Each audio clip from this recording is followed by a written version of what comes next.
This video is made for entertainment purposes only. I never believed in Bigfoot. Not until the winter of 1987, when I found something in the snow that would change my life forever, and force me to question everything I thought I knew about the line between human and animal, between civilization and wilderness, between love and letting go. My name is Thomas Beckett. I'm 73 years old now, living in a small cabin outside Enumclaw, Washington, at the edge of the Cascade Mountains. For most of my life, I was a hunter and a woodsman, a man more comfortable with trees than people, more at ease with silence than conversation. I raised hunting dogs, guided the occasional tourist through the backcountry, and kept to myself. But for 7 years of my life, I was something else entirely. I was a father. Not to a child of my own blood. Not even to a creature science had proven existed. I was father to something the world said was impossible. Something that shouldn't exist, couldn't exist. I raised a Sasquatch. And what I learned during those years, what I experienced in the bond we shared and the heartbreak that followed, taught me more about humanity than a lifetime among my own species ever could. This is that story. This is the truth I've carried for 38 years, the secret that's weighed on my heart like a stone. And now, as I approach the end of my own days, I need to tell it. Not for absolution, not for belief, but because some stories demand to be told, whether the world is ready to hear them or not. It starts with a storm, a mountain, and the sound of crying that didn't belong to any animal I'd ever known. February 14th, 1987. Valentine's Day, though that meant nothing to me then. I was 49 years old, divorced for 12 years, living alone except for my 3 dogs, Bear, a massive Alaskan Malamute, Duchess, a German Shepherd with a gentle soul, and Scout, a young husky mix still learning the ropes. The winter had been brutal that year. Snow had fallen for 6 straight weeks, blanketing the Cascades in a silence so profound it felt sacred. Then came the thaw, 3 days of unseasonable warmth that turned the snowpack unstable and sent meltwater running down every slope and gully. I'd heard the avalanche from my cabin, 2 miles away, a sound like distant thunder that rolled on, reverberating through the valley. It came from the northeast face of Granite Peak, a steep, heavily forested slope where I'd hunted elk in better seasons. Something told me I needed to check it out, to see what damage had been done. I set out at dawn the next morning with all 3 dogs, snowshoes strapped to my pack, my rifle slung over my shoulder. The February sun was pale and cold, casting long blue shadows across the snow. My breath fogged in front of me as I climbed, following game trails and old logging roads toward the avalanche site. It took me 3 hours to reach it. The slide had been massive. Hundreds of tons of snow, ice, rock, and timber had come crashing down the mountainside, carving a raw scar through the forest. Ancient Douglas firs had been snapped like matchsticks. Boulders the size of cars had been carried half a mile downslope. The devastation was total, absolute. I stood at the edge of the debris field, overwhelmed by the destructive power of the mountain. Bear whined beside me, ears flattened. Duchess pressed against my leg. Even Scout, usually fearless, hung back. That's when I heard it. A sound. Faint, almost lost in the wind that sighed through the broken trees. A crying sound, high-pitched, desperate, utterly alone. At first, I thought it was an injured animal. A coyote pup, maybe, or a young cougar. But there was something about the quality of the sound, something that tugged at something deep in my chest, that made me start moving toward it before I'd consciously decided to. "Easy," I murmured to the dogs. "Let's go slow." We picked our way across the debris field, climbing over shattered logs and around house-sized chunks of ice. The crying grew louder, more distinct. Not a canine sound. Not feline either. Something else. Something I couldn't identify. Bear stopped suddenly, his massive body going rigid. His hackles rose. A low growl rumbled in his chest, not aggressive, but uncertain, confused. Duchess moved up beside him, nose working frantically, tail low and uncertain. "What is it, boy?" I whispered. The crying had stopped. Now there was only silence, broken by the occasional creak of settling debris. I moved forward, rifle ready but not raised. Whatever was out here, it was hurt and scared. I didn't want to spook it further. Then I saw it. Partially buried under a tangle of broken branches and frozen earth, sheltered by the upturned root ball of a massive cedar, was a body. At first, I thought it was a bear, the dark fur, the size of it, but as I got closer, my mind struggled to process what my eyes were seeing. It was humanoid. An adult, female from what I could tell, lying on her side in a position that suggested she'd been trying to protect something when the avalanche hit. Her fur, not hair, but actual fur, thick and dark brown, was matted with ice and blood. One arm was clearly broken, bent at an unnatural angle. Her face. God, her face. It was both human and not. The bone structure was heavy, pronounced, with a prominent brow ridge and a flat, broad nose. But the eyes, even closed in death, there was something achingly expressive about them, something that spoke of intelligence and emotion. I'd seen bears killed by avalanches before. I'd seen elk crushed by falling trees. But I'd never seen anything that looked like this, and I'd never felt the wave of grief that hit me as I knelt beside her in the snow. This was no bear. This was something else. Something impossible. That's when the crying started again. Much closer now, almost beneath me. I pulled away branches with shaking hands, my heart hammering. The dogs pressed close, whining, noses pushed forward. And there, still clutched against the dead creature's chest, sheltered by her body even in death, was an infant. Small, maybe 20 inches long, covered in soft, dark fur that looked almost downy. Its eyes were open, dark and huge, and filled with a terror and confusion that transcended species. It was crying with an almost human quality, its tiny hands, 5 fingers, opposable thumbs, grasping reflexively at its mother's cooling body. I stared at it for what felt like an eternity, my mind trying to catch up with reality. Sasquatch. Bigfoot. The creature hunters had chased for decades, the myth that scientists dismissed, the legend that skeptics mocked, it was real. And I was looking at its infant, orphaned and dying in the February cold. Every rational part of my brain screamed at me to leave it. To back away, get my dogs, and pretend I'd never seen this. To let nature take its course. But I couldn't. As I knelt there in the snow, looking down at this impossible creature crying for its dead mother, I didn't see a cryptid or a scientific anomaly or a legend proven real. I saw a baby. Cold. Terrified. Alone. And something in my chest cracked open. I took off my heavy coat and wrapped it around the infant as gently as I could. It struggled weakly, crying harder, but it was so small, so helpless. I picked it up, coat and all, and held it against my chest. It weighed maybe 10 pounds. Its cries were fading now, growing weaker. Hypothermia, shock, dehydration. It wouldn't last another hour out here. "It's okay," I whispered, not knowing if it could understand, not caring. "It's okay. I've got you." Bear pushed his massive head against my leg, whining. Duchess licked at the bundle in my arms.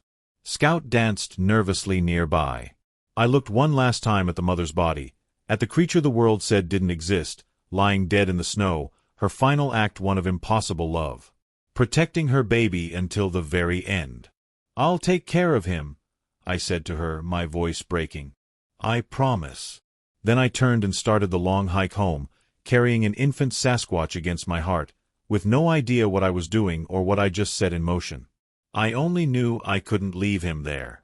And that single choice, that one moment of compassion over logic, would define the next 7 years of my life and teach me truths I never wanted to learn about love, loss, and the unbearable price of doing the right thing.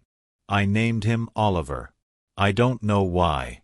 The name just came to me during that long hike back to the cabin, as I felt his tiny body shivering against my chest, heard his weak cries fading into exhausted silence. Oliver. Simple. Human. A name that felt like a promise, that I would see him not as a specimen or a monster or a legend, but as a living being worthy of care and dignity. By the time I got home, he'd stopped crying entirely. His breathing was shallow, rapid. His body temperature was dangerously low. I'd lost a hunting dog to hypothermia once, years before. I knew the signs, knew how close to the edge Oliver was. I didn't have much. Didn't have veterinary training or wildlife rehabilitation experience. What I had was instinct, decades of living close to animals, and a desperate determination not to let this infant die. I set him up in front of the wood stove, wrapped in blankets, with hot water bottles around him, not touching his skin, but close enough to radiate warmth. The dog circled anxiously, unsure what to make of this strange new creature. Bear especially seemed confused, alternating between protective whining and nervous pacing. I tried water first, using an eyedropper to get liquid into him. He barely responded. His eyes, those impossibly large, dark eyes, were half-closed, unfocused. Then I remembered the goat's milk. My nearest neighbor, Sarah Chen, kept dairy goats on her property about 4 miles away. We weren't close, I wasn't close with anyone, but we had a cordial relationship built on the occasional exchange of firewood for cheese and milk. I left Oliver with the dogs, Bear lying beside him like a massive guardian, Duchess watching the door, and drove my truck through the February twilight to Sarah's farm. "Tom Beckett," she said in surprise when I knocked on her door. "Twice in 1 year. I should mark my calendar." "I need goat's milk," I said without preamble. "As much as you can spare. Fresh if possible." She studied my face, must have seen something there, some urgency, and didn't ask questions. Just nodded and disappeared into her barn, returning with 2 large mason jars of warm milk, still fresh from the evening milking. "Whatever you're feeding, I hope it survives," she said, handing them over. "Me too," I replied, already turning back to my truck.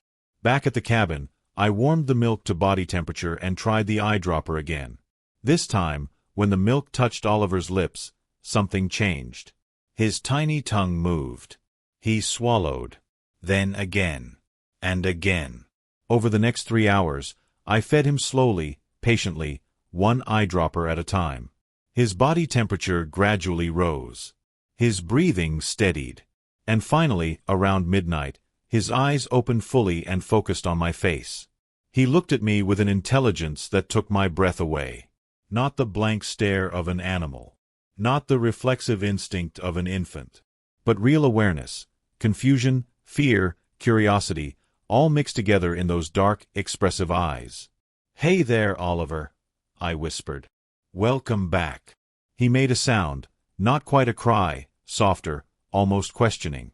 And then his tiny hand, so human in shape, so alien in form, reached out and wrapped around my finger. I felt tears on my cheeks and didn't wipe them away. That night, Oliver slept curled against Bear's massive furry side, with Duchess keeping watch and Scout sprawled across my feet. And I sat in my old armchair, rifle across my lap, staring at this impossible creature in my home and wondering what the hell I'd gotten myself into. The first weeks were the hardest. Oliver was weak, still recovering from the trauma of losing his mother and nearly freezing to death.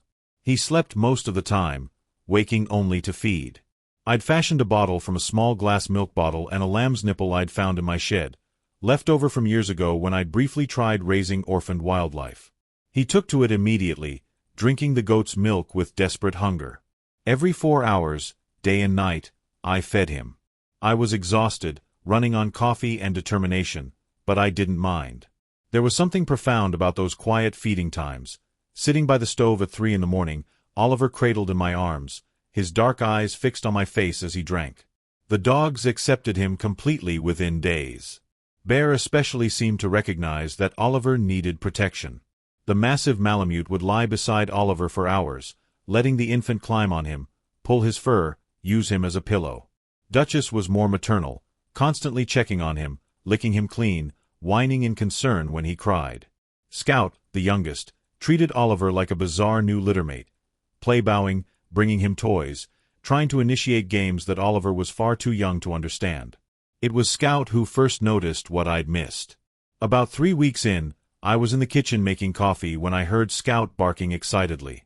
I rushed into the living room to find Oliver, who had been lying on a blanket by the stove, now standing. Not sitting up. Not crawling. Standing. On 2 legs. Wobbly, uncertain, tiny arms out for balance, but unmistakably bipedal. At less than a month old. I stood frozen, coffee forgotten, watching this infant Sasquatch take his first hesitant steps. He made it 3 paces before his legs gave out and he sat down hard, looking surprised but unhurt. Scout danced around him, tail wagging. Bear raised his head, watching calmly. And Oliver looked up at me and made a sound. Not a cry. Not a whine. Almost like a laugh. That's when I truly understood what I was caring for.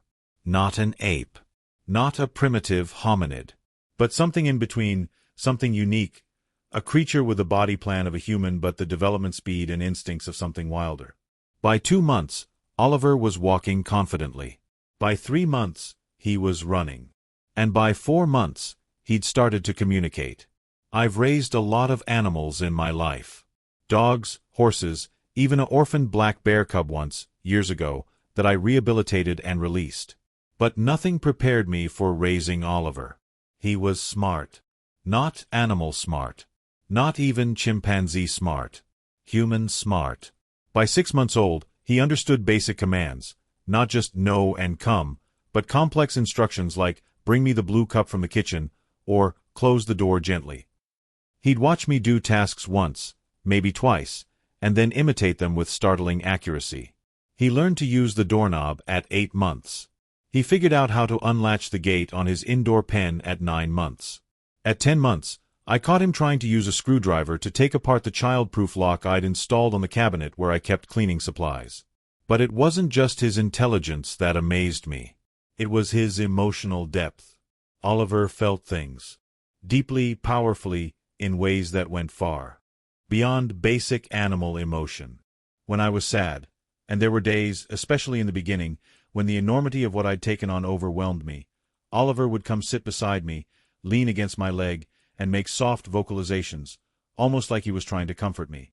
When he was happy, his whole body expressed it, a loose, relaxed posture, soft chittering sounds, his eyes bright and engaged. And when he was scared or upset, the grief in his expression was heartbreaking. Especially in those early months, he'd sometimes wake up crying, reaching out for something that wasn't there. For his mother, I realized.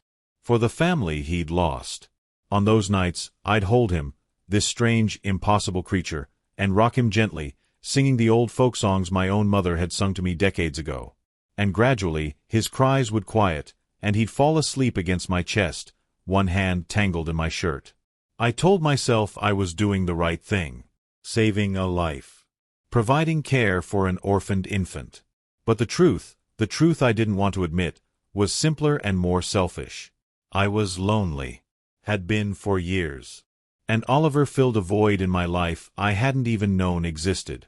By his first birthday, Oliver stood nearly 4 feet tall and weighed about 60 pounds. His dark brown fur had thickened into a dense coat that shed water and trapped heat with remarkable efficiency. His face had developed more distinct features, still that pronounced brow ridge and flat nose, but with an expressiveness that was achingly human. He'd also developed a personality. Oliver was curious about everything. He'd follow me around the cabin and the property, watching intently as I chopped wood, repaired fences, tended the garden in summer. He wanted to help, to participate, and I found myself teaching him, showing him how to stack firewood, how to pull weeds without damaging plants, how to groom the dogs properly. He was gentle with the animals. Remarkably so. He'd spend hours playing with Scout, the two of them chasing each other around the property in elaborate games of tag. He'd lie quietly beside Bear, grooming the old dog's fur with careful fingers. He'd help me feed Duchess, carefully measuring out her food and filling her water bowl. But he was also powerful. Stronger than any human child his age, maybe stronger than most adult men. I saw it when he'd lift logs I struggled with, when he'd pull a stuck gate open with ease, when he'd climb trees with a speed and grace that seemed almost supernatural. And that power came with instincts I didn't always understand. Oliver was a hunter. I saw it in the way he'd freeze when he saw prey animals. Deer in the meadow, rabbits near the tree-line, even birds at the feeder. His whole body would go still, tense, his eyes tracking movement with predatory focus. I never let him act on those instincts. When I saw that stillness come over him, I'd call him back, redirect his attention. We had plenty of food. He didn't need to hunt. But I wondered. I wondered what instincts were hardwired into him, what behaviors were part of his species' survival strategy. And I wondered if by raising him domestically, by teaching him to live like a human child rather than like whatever his species had evolved to be, I was doing him a terrible disservice. Those questions kept me awake at night. But during the day, when Oliver would help me with chores, when he'd sit beside me while I read, when he'd groom the dogs with such concentration and care, I'd tell myself it was fine. We were fine. I was enough. Year 2 brought new challenges. Oliver's growth accelerated. By 18 months, he was over 5 feet tall and weighed close to 130 pounds. He still looked juvenile. His proportions were different from an adult Sasquatch, his features less pronounced, but he was getting big. Too big for the cabin to truly contain. He needed space. Room to run, to climb, to explore. The 20 acres around my cabin wasn't enough anymore. So I started taking him into the deep forest. We'd go out at dawn, just the two of us, hiking trails I'd known for decades. Oliver would range ahead, climbing trees with fluid ease, investigating every interesting scent or sound, occasionally stopping to wait for me to catch up. I saw him come alive out there. Saw something in his posture change, some tension I hadn't even noticed release. This was his element. The forest. The wilderness. The places humans rarely went. And I saw how he moved through it. Not like the dogs, who were always aware of their domestication, always ultimately oriented toward me. Oliver moved through the forest like he belonged there. Like it belonged to him. We'd be gone for hours, sometimes most of the day. I'd pack lunch. Oliver ate human food now, along with his continued preference for goat's milk and the occasional raw meat I'd give him. He'd eat almost anything, but he especially loved berries, nuts, and fish. God, he loved fish. The first time I took him to the creek and showed him how to catch trout, his eyes went wide with wonder. I demonstrated once, standing in the shallows, waiting for a fish to swim close, then grabbing it in a quick motion. Oliver watched intently. Then he waded in and, on his second try, caught a fish with his bare hands. He looked at it, then at me, his whole face lit up with joy and pride. "Good job, buddy," I said, grinning. "You're a natural." He made a sound, a deep, resonant vocalization that echoed off the canyon walls. Not quite a howl, not quite a shout. Something else. Something primal and joyful and utterly him. After that, fishing became our thing. We'd spend summer afternoons at the creek, Oliver catching fish with increasing skill, occasionally bringing me one like a gift. We'd make a small fire and cook them right there, eating fresh trout with our fingers while the dogs sprawled nearby and the sun filtered through the trees. Those were the best times. The moments when I could almost forget the impossibility of our situation, the questions about what I was doing and whether it was right. In those moments, we were just us. A man and his unusual son, spending time together in the woods. But the questions never really went away. Oliver turned 3 in February of 1990. By then, he stood nearly 6.5 feet tall and weighed over 250 pounds. He was still lean, still had the rangy build of a juvenile, but his strength was formidable. I'd seen him lift fallen trees to retrieve interesting rocks underneath. I'd watched him climb cliffs that would challenge experienced mountaineers. And I'd noticed other changes.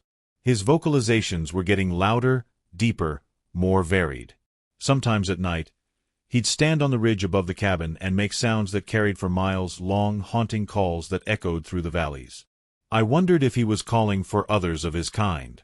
If somewhere deep in his DNA, there was a knowledge that he wasn't alone, that there were others out there.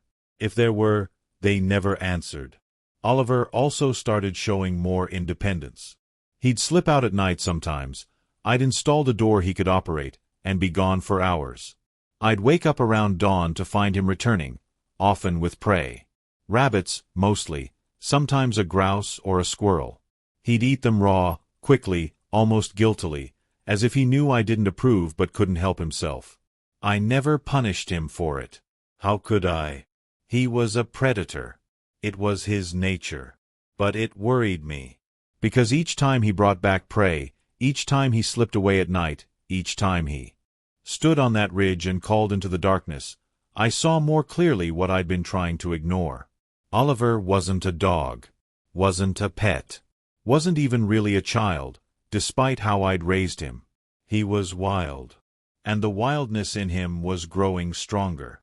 The dogs noticed it too. Bear, now 12 years old, had developed arthritis. He moved slowly, spent most of his time sleeping by the fire. But he still watched Oliver with those wise, calm eyes, and I sometimes wondered what he saw. What he understood that I didn't. Duchess had died the previous summer. Old age, the vet said, peaceful, and her loss had hit both Oliver and me hard. He'd sat beside her body for hours, making soft sounds, gently touching her fur. When I finally buried her in the meadow, Oliver helped dig the grave, his massive hands moving earth with careful reverence. Scout was 5 now, still energetic but less playful with Oliver. There was a wariness in her posture around him now, especially when Oliver was agitated or excited. She'd back away, ears flat, until he calmed down. She was afraid of him. That realization hurt more than I wanted to admit. The incident happened in June. I'd left Oliver in the cabin while I drove into town for supplies. It was something I rarely did, leaving him alone, but he was older now, more independent. And the cabin was isolated enough that I didn't worry about visitors. I was gone 3 hours. Just 3 hours. When I got back, the cabin door was open. Not just unlocked, torn off its hinges. And Oliver was gone. Oliver! I called, my heart hammering. Oliver, where are you? Bear barked from inside, a distressed sound. I ran in to find him cornered in the bedroom, hackles up, a long scratch across his shoulder. My blood went cold. Oliver! I shouted, running outside. Oliver! Scout was barking frantically from somewhere in the woods. I followed the sound, crashing through underbrush, my mind racing with horrible possibilities. I found them in a clearing about half a mile from the cabin. Oliver had Scout pinned to the ground. Not attacking her, his teeth weren't bared, he wasn't biting, but restraining her, holding her down with one massive hand while she yelped and struggled. Oliver! No. His head snapped up. His eyes met mine. And for just a second, one terrible second, I didn't recognize him. There was something in his gaze that wasn't the Oliver I knew. Something harder, wilder, more dangerous. Then it passed. His expression shifted, became confused, almost hurt. He released Scout immediately. She scrambled away, running to me, pressing against my legs. Oliver stood slowly. He looked at his hands, then at Scout, then at me. And the grief in his expression was devastating. He made a sound, low, anguished, and then turned and ran into the forest. Oliver, wait. But he was gone, disappearing into the trees with a speed I couldn't match. I found him hours later, sitting beside the creek where we used to fish, his arms wrapped around his knees, rocking slightly. I approached slowly, carefully. Oliver, buddy, talk to me. What happened? He didn't look at me. Just kept rocking, making soft, distressed sounds. I sat down beside him on the bank. After a long moment, I put my hand on his back. His fur was damp. I think he'd been crying, if Sasquatches could cry. I know you didn't mean it, I said quietly. I know you didn't want to hurt her. Or Bear. He made a sound, almost like a word. Not English, but definitely communication. Frustration, maybe. Or apology. You're getting older, I continued. Stronger. Your instincts are changing. I don't know how to help you with that. I don't know what you need. He finally looked at me then, and the pain in his eyes cut right through me. Because he knew. Somehow, he knew what I was thinking. That this couldn't last forever. That eventually, I'd have to let him go. We sat there until sunset, beside the creek, not speaking, just being together. And when we finally walked back to the cabin, Oliver moved carefully, giving Scout and Bear plenty of space, his whole posture radiating contrition. But something had changed that day. A line had been crossed. And both of us knew it. The next year was bittersweet. I knew what was coming. Had known since the incident with Scout, really, though I'd been in denial for months before that. Oliver was growing up. His instincts were pulling him toward a life I couldn't provide, behaviors I couldn't accommodate, needs I couldn't meet. He was becoming more nocturnal, more restless. He'd pace the cabin at night, making soft, distressed sounds. During the day, He'd range farther from home on our hikes, sometimes disappearing for hours. Twice, I'd found evidence that he'd killed deer. Not for sport, he'd eaten them, carefully, efficiently, but still. He was hunting large game now, taking down prey that most predators would struggle with. And he was getting aggressive in ways that scared me. Not toward me. Never toward me. But toward things he perceived as threats. A cougar that wandered too close to the cabin, a black bear that tried to raid our garbage. Oliver had confronted both with a ferocity that was absolutely primal, driving them off with displays of strength and dominance that left me shaking. He was becoming the apex predator his species had evolved to be. And I was keeping him in a cabin like a pet. The final decision came in March of 1994, just after Oliver's 7th birthday.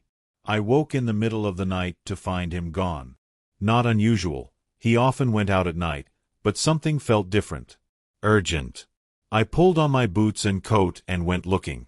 I found him on the ridge, illuminated by the full moon, standing at the very edge of the cliff.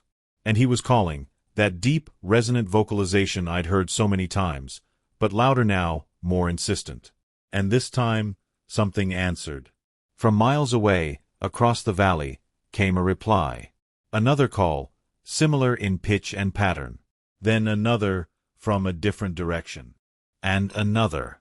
Oliver's whole body went rigid. He called again, his voice echoing across the mountains. More answers. Closer now. I stood there in the darkness, watching, and felt my heart breaking. They were out there. His people. His family. Maybe they'd always been out there, and I just kept him too close to home, too domesticated, for him to find them. Oliver turned and saw me. In the moonlight, his eyes were bright, alive in a way I hadn't seen since he was an infant. He made a sound, questioning, almost apologetic. "It's okay," I said, my voice breaking. "It's okay, Oliver. You should go. You should find them." He took a step toward me, then stopped. Torn. I understood. God, I understood. 7 years we'd had together. 7 years of companionship, trust, love. I'd raised him from an infant. Fed him, taught him, protected him. And he loved me. I knew he did, in whatever way his species understood love. But he wasn't meant for this. Wasn't meant to live in a cabin, fishing in creeks, helping chop firewood. He was meant for something bigger, wilder, more true to his nature. "Go," I whispered. "Please, Oliver. Go find your family." He made that sound again, anguished, confused. Then he turned and called once more into the night. The answers came immediately, multiple voices, closer than before. Oliver looked at me one last time. Then he ran. Down the ridge, into the forest, toward the calls that echoed across the valley. Within seconds, he disappeared into the darkness. I stood there until dawn, listening to the calls grow fainter and finally stop. Then I walked back. To the cabin, where Bear was waiting by the door, whining softly. "He's gone," I told the old dog, sitting heavily in my chair. "He's finally gone." And I put my face in my hands and wept like I hadn't wept since the day I found Oliver beside his mother's body, 7 years and a lifetime ago. The cabin felt impossibly empty after Oliver left. I kept expecting to see him, rounding the corner from the kitchen, playing with Scout in the yard, calling from the ridge at night. But there was only silence. Only absence. Bear died that summer. Old age, the vet said. Natural causes. But I think he was waiting to make sure Oliver was truly gone, that I'd be okay, before he let himself rest. I buried him beside Duchess in the meadow. Scout attended the funeral, sitting quietly beside me, her gray muzzle resting on my knee. We were all getting old. All facing the same truth, that everything ends eventually, no matter how much we love it, no matter how hard we hold on. Months passed. Then years. I tried to move on. Took hunting clients again. Got another dog, a young lab named River, to keep Scout company in her final years. Kept the cabin maintained. Kept myself busy. But I listened. Always listened. For calls in the night. For signs that Oliver was out there somewhere, alive, thriving with his own kind. I never heard anything. Sometimes I'd hike up to the old avalanche site where I'd found him. The forest had reclaimed it, young trees growing where the slide had scraped bare rock, moss covering the boulders. No trace remained of that February day. No evidence of the mother who died protecting her infant.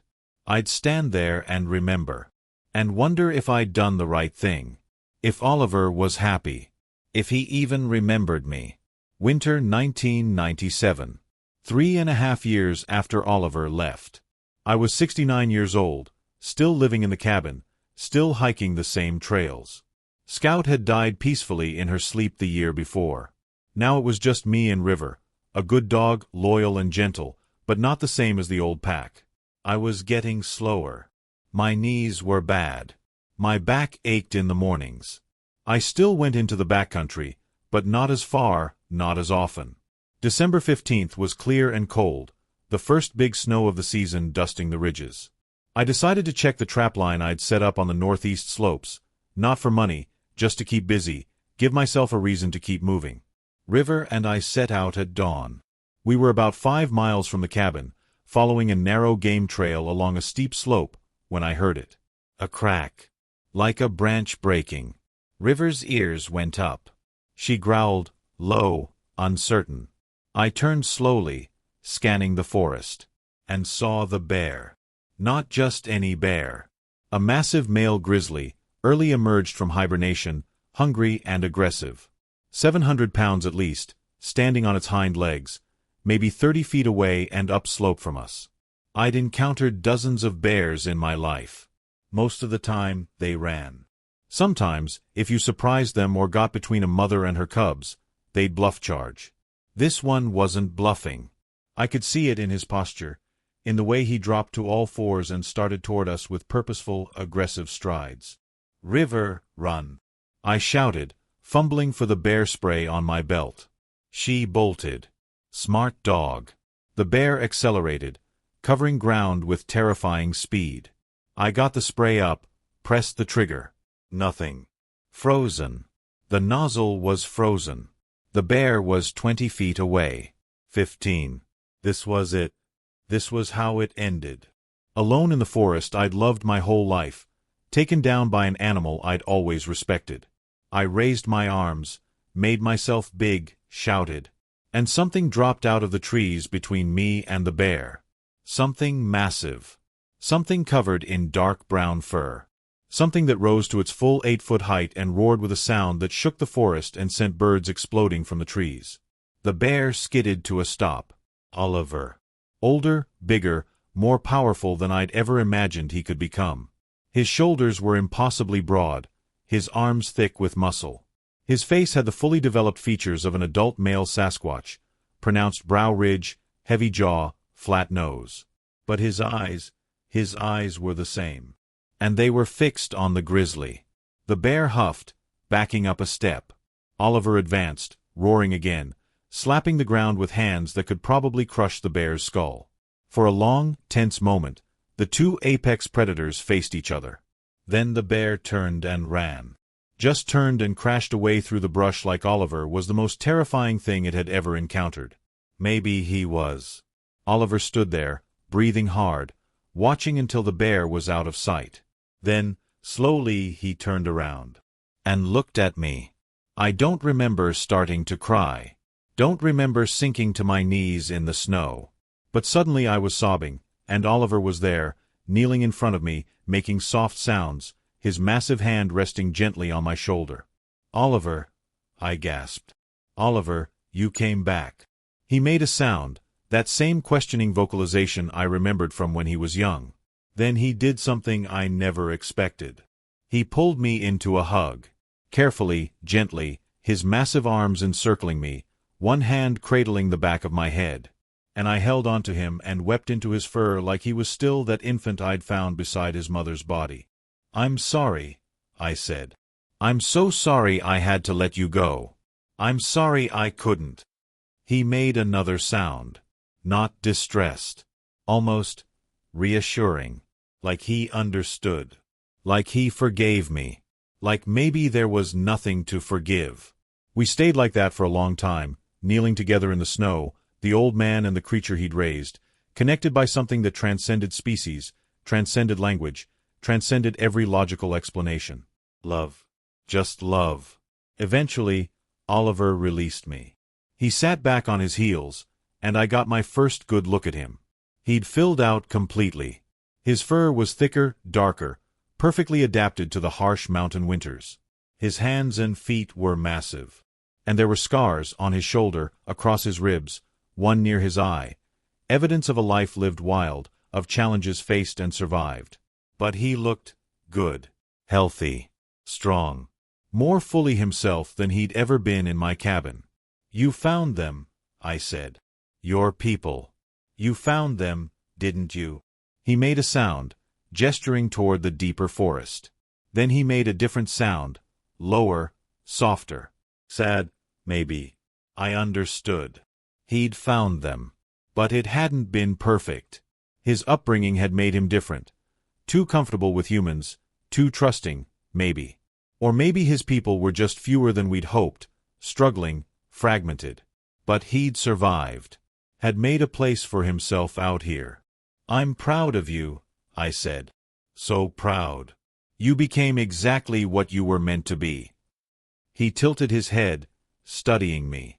Then he reached out and touched my face with one massive finger, incredibly gentle. I laughed through my tears. "I'm okay. Getting old, but okay. You don't need to worry about me." But even as I said it, I knew it wasn't true. Knew that without his intervention, I'd be dead right now, torn apart by a grizzly. Oliver knew it too. I could see it in his eyes.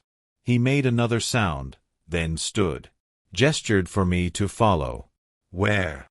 I asked. He pointed downslope. "Toward home." "You're making sure I get back safely," I realized. He made a sound that might have been affirmation. So we walked together through the December forest, Oliver ranging ahead, occasionally looking back to make sure I was keeping up. River had emerged from wherever she'd hidden and now trotted beside us, her fear overridden by curiosity and the scent of something familiar. When we reached the meadow where my cabin sat, Oliver stopped. Wouldn't come closer. I understood. This was as far as he could go. As far as he should go. "Thank you," I said. "For saving me. For everything. For coming back." He looked at the cabin, then at me. Made a soft sound, not quite sad, but wistful. Remembering, maybe, all those years we'd had together. "You can visit," I said. "Any time. I'll leave food out. I'll listen for you. On the ridge. Like before." He made that questioning sound again. "I miss you," I admitted. "Every damn day. But I know you're where you need to be. And that's enough. Knowing you're out there, living your life. That's enough." Oliver stepped forward. Placed one massive hand on top of my head, a gesture I'd done to him thousands of times when he was young, comforting him, reassuring him. Now he was doing it to me. Then he turned and walked away, disappearing into the tree line. But before he vanished completely, he stopped. Looked back. Made one long, resonant call. And I called back, a poor human imitation, but the best I could do. He made a sound I swear was laughter. Then he was gone.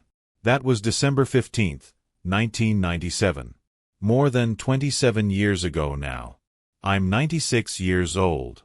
River died years ago, and I haven't gotten another dog. The cabin is quiet now. Just me, my books, my memories. But Oliver visits. Not often. Maybe twice a year, usually in winter.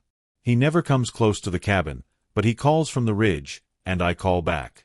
Sometimes I'll hike up to meet him, when my old bones allow it. We'll sit together for a while, not speaking, just being. He's older now. Gray in his fur, slower in his movements. But still strong. Still alive. And still mine, in the way that matters. I've never told anyone this story. Never reported what I found. The world doesn't need to know about the Sasquatch. Doesn't need to turn them into specimens, exhibits, proof. They need to be left alone, to live their lives in the wild places, hidden and safe. But I needed to write this down. Needed to tell someone, even if it's just words on a page, about the 7 years I spent raising an impossible creature. About the choice I made to let him go. And about the day he came back and saved my life, proving that the bonds we form, the love we give, transcends every boundary we think exists. People ask me sometimes if I regret it.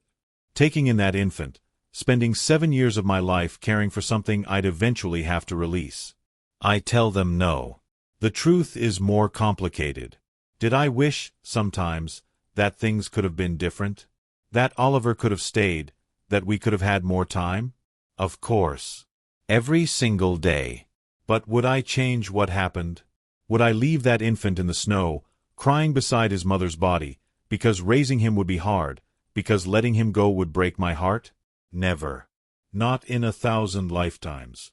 Because here's what I learned, in those 7 years and the decades since. Love isn't about holding on.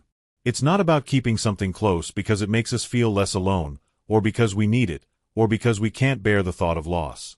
Real love, the deep, transformative kind that changes who we are, is about letting go. It's about raising something precious, teaching it everything we can, giving it the foundation it needs, and then releasing it to become what it was always meant to be, even if that means we lose it. Even if that means we're left alone. I raised a Sasquatch. And in doing so, he raised me right back. Taught me lessons I never could have learned from another human. About compassion. About sacrifice. About the unbearable beauty of loving something you know you can't keep. Oliver is still out there, somewhere in these mountains. Still alive, still wild, still free. And that's enough. That has to be enough. Because the alternative, a world where I never found him, never saved him, never had those 7 precious years, is a world I can't bear to imagine. So I sit here in my cabin, in the winter of my life, and I listen. For the call from the ridge. For the sound of something impossible, moving through the forest I've loved for 96 years. For the voice of my son, my friend, the creature who taught me that the boundaries between species matter far less than the capacity to love and be loved in return. And sometimes, on clear winter nights, when the moon is full and the mountains are silent, he calls, and I answer.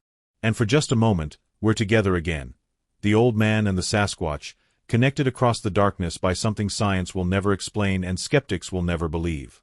By love. Just love. And that, in the end, is the only truth that matters.